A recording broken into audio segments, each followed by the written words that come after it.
Hello and welcome to the Child Care Business Coach podcast. My name is Evelyn Knight. My internet seems to be acting up a little bit, but hopefully we will get it. Okay, looks like we're good now. Thank you so much for joining me and for giving me the time to come here and watch this show, or if you're listening to the podcast, for taking the time to allow me to speak to your life. Today, I want to talk to you guys a little bit about imposter syndrome and what that looks like and what it means to be stuck in that imposter syndrome. And I want to start by just talking about this book I was published in, the Wellness GPS. And it's basically just getting prepared for success. How do you become a success in your field, right? And I was asked to be a contributing author in this book. And last couple weeks ago, I got the book in the mail. And I was looking at just my contribution. And of course, the first thing I did was went to read the chapter that I helped write. And I had to read in here like what was going on, right? And I'll tell you, when you write something, whether it's a book or just a part of a book, whatever, from the day you write it to the day you actually get the book in your hand, it takes quite a long time. This is the third book I've been published in. And so it does take quite a while before you actually see it. So as I was reading my contributing piece to this book and my story, I was actually a little shocked. And I was like, oh gosh. And I'll be honest, it hurt a little bit. It hurt. Oops, sorry, I'm touching my microphone. I might have just made the sound not so great for you guys. But it really actually hurt a little bit when I reread my story. And it's something I think so many of you can resonate with, which is why I was so happy after I got the book that this is what I wrote about. So this is the third edition of the Wellness GPS, and second time I've been asked to write for and with them. And the first time, I know this is going to go out to the world to help success leaders out there who are trying to make the best life possible. It's going to help them to navigate those muddy waters, right? And so for me, I'm always thinking I need to come up with some big story to help people. I need something huge. And I've experienced a lot of huge in my life, a lot of huge. So I literally kind of look through like, okay, what huge am I going to pick? Like, am I going to tell another story about how I was a caregiver for my husband, or after his death, maybe, or maybe when I almost lost everything, or maybe when I did go bankrupt, right? I've been through a lot. Or how about my own personal diagnoses of having neurological disorders and the things that I've personally dealt with as well. So when I was assigned to write this book, or in this book, I had writer's block. It was really bad. It was bad. It was bad. I could not write, couldn't think of anything. I would sit down at my laptop and it felt like there was so much to say, but nothing came out. But it wasn't just the story and this deadline, this specific deadline, that was making me feel that way. It was everything. It was content I was supposed to be creating for, I don't know, just the different states I'm contracted to work for. It was just content, period. I could not create. And my job is to create. I create trainings for the early childhood education profession. I write. I do a lot, right? I create. That's what I do. I also have a book that I was contracted to write, my own book, and nothing was coming. So I want to read some portions of this story just for you guys to grasp where I was, because I actually got on a call with the person, Peggy Williams, who put this book together. And Peggy is an amazing coach. And she just helps so many people. And I just said, Peggy, I don't know what to say. I am stuck. And she said, well, Write about that. Write about where you are right now, how you feel.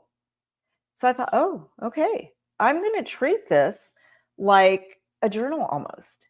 I'm going to kind of do a journal entry and then I'll edit it to make it work for a book. So I want to read portions of this to you guys, and I love a discussion. So please put in the comments if something resonates with you, say, oh my gosh, I feel that. But this was literally what I was experiencing at the time. And ironically, writing my portion of this helped me to come out of this period. And it didn't fully snap me out of it, but it did help get the ball rolling and get me out of where I was so stuck. But I started off saying I have been avoiding my email all day. It's a familiar pattern that signals I'm at a crossroads yet again in my life. I know I am out of excuses and tasks that distract me from my email. It's time. I feel the dread as my email loads, the virtual world brimming with the demands and expectations. Sure enough, it's exactly what I thought it would look like. Numerous people looking for me for answers, deadlines that are looming closer and closer, and of course, the reminder of the things that I've already missed. How does that feel? Have you ever sat at your computer and there's just dreaded opening that email box or your mail that comes to your home or to your business? Have you ever just sat in absolute dread? Because you know that it's just going to be more and more people wanting something from you. And you're pretty much feel like you're empty. There's just nothing left. That's how I felt during this time. And it goes on to say, it feels like everyone wants something from me. I'm sorry, I thought I turned off my ringer, but apparently I did not. It feels like everybody wants something from me. After all, I am the person who everyone goes to for the answers. I am the person people want to as a contributor. I worked hard to get here. I wanted this for myself. So why is it so hard now to fulfill the role that I wanted? Think about that. How many of you feel that way? You look at your life now saying, I wanted this job, that where I am in life, this is what I asked for. And now it feels overwhelming. And it feels like it is just really sucking the life out of me. So I go on to talk about my own journey and how at one point I was a failing business owner and how I really worked hard to pull myself out of that failure. Like I was failing. Those of you who know me know I was facing bankruptcy so bad that I had an eviction notice on my childcare center's door. I had an IRS agent at my front door, and I pulled myself out of that. I worked hard for that. Not only did I work hard for that, but I worked really hard to become the expert, to become this person who has a YouTube channel, a podcast, and all the things that help people. Because I know how awful that felt to be in that place. It was awful. So I worked hard to become an expert. And when I realized that I was an expert, I wanted to help more and more owners. I wanted to help them to relieve them from where I was. So I'm going to start reading My Perseverance Paid Off. I started a second company to help others who were stuck like I used to be. I was asked to speak around the country and even found myself on the TEDx stage twice. I became the person everyone goes to for answers.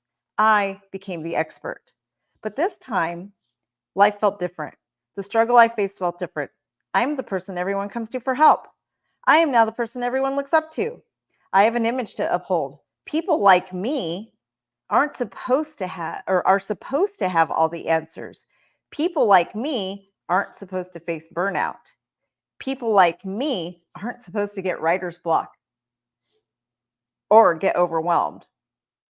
I feel like an absolute imposter. Do I even deserve to be the expert?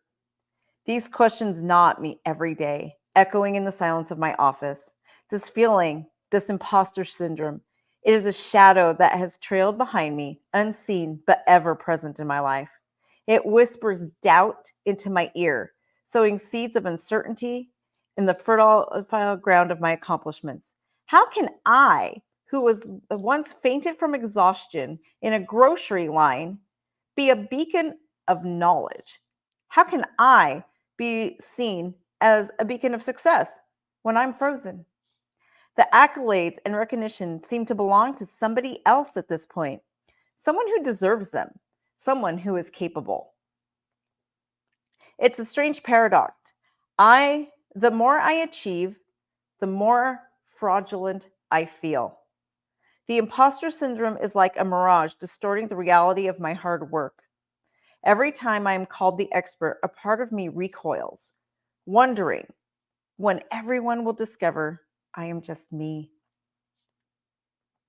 A person who struggles, a person who fails, a person who doubts, just like everyone else. It's a battle to reconcile the image of the infallible leader with the human that I am, full of flaws and afraid.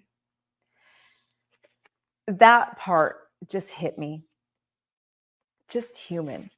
And it's kind of funny. It took about a year between when I wrote this and when it came out. And it's interesting to me that it's like it hit me so hard and I can feel those feelings. And I often talk to people about imposter syndrome and they tell me all the time, well, you wouldn't understand. I'm like, oh no, I understand. It doesn't matter where you get to in life.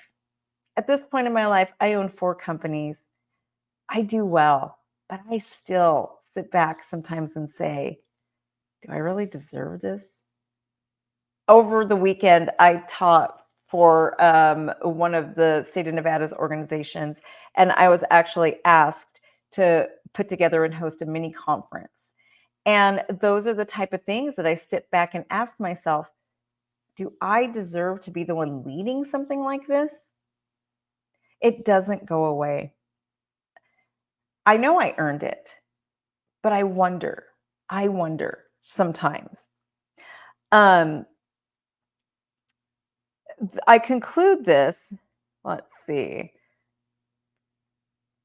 by saying tomorrow is a new day, a new opportunity to live the life I want to live and not the life I've built if that is not the life I want. I go to bed with a lighter heart knowing that I'm on the path to finding balance, to rediscovering the joy in everyday life, every second.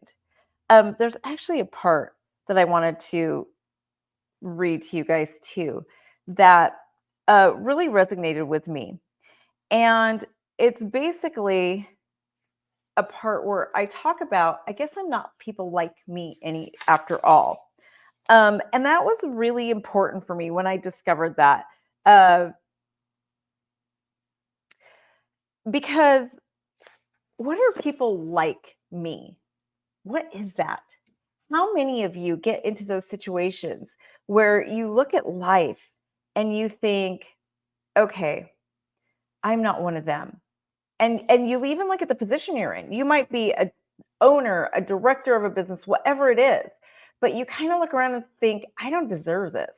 I'm not like the other ones who are out there doing what I do. I'm not like me.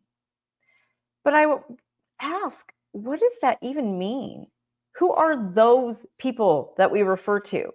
I was talking to somebody one day about the ability to build wealth. And I basically said, well, anybody can. And she says, no, not anybody can. I'm not one of those people. Who are those people? What does that even mean? And why do we put so much stock into that? Why does it matter? We are who we are. And if we look at the evidence, look at the evidence of your life. You are where you are because you deserve to be. You are where you are because you deserve to be. I want you to hear that. Look at the evidence. When that self-doubt starts creeping in, when you look at your life and you're thinking, I don't deserve all this. They're going to find me out. It's all going to fall apart because I don't deserve it. Go back to the evidence. You did the work. You made it happen. I highly doubt any of you were handed this on a silver platter. And even if it was, why are you deserving of it? What did you do to be deserving of getting things handed to you on a silver platter? For those of us who suffer from imposter syndrome, when those voices enter your head, when the seeds of doubt come, just look to the evidence and argue against it. Now, on the other hand, if you're living a life that you don't like, there was a point where I did look when I wrote this story, and the story goes on. It goes on to talk about, I just kind of looked and analyzed my life. And I realized, like, yes, I have all the success, but I'm not happy. I wasn't happy speaking where I was speaking, the people I was affiliating with, a lot of different things. It was more success to check a box than it was to really fulfill my life's purpose. So I took a step back at the beginning of this year, or end of last year, beginning of this year, and it was terrifying for me. And I literally decided, I don't care if I have to burn everything I built down and build it back up to make it exactly what God created me to bring to the world, because that is what's really important. Because bottom line is, when I'm living through my purpose and I am fulfilling what I know God put me here for, that's when I find real joy and happiness. It's not because I got TED Talks and all these things. And it's only been a few months since I decided, okay, I'm starting over. And I really didn't have to burn everything down and start over again because I had a really good foundation. But I can tell you that I'm bouncing back stronger. Everything is better, and I'm finding joy in life again. So if you feel like you let someone else call your shots, take control of your life, do something about it. Do something about it. It's okay to pivot. It's okay to go in the direction that brings you joy. And I know that's scary, but you got here. You got here. Don't let the imposter syndrome tell you it wasn't you. I hope everybody has a wonderful week. And by the way, I am going to be doing an encore of the Child Care Business Summit. It's not going to be the full summit, but we are going to be doing an encore of the Child Care Business Summit. So be looking out for the tickets. If you bought tickets to Summit and you were there, you are going to get in for free automatically. But we're going to be putting the date out soon and all the details. It's going to be a 1 day of the highlights for an encore for the Child Care Business Summit. Have a wonderful day, everybody.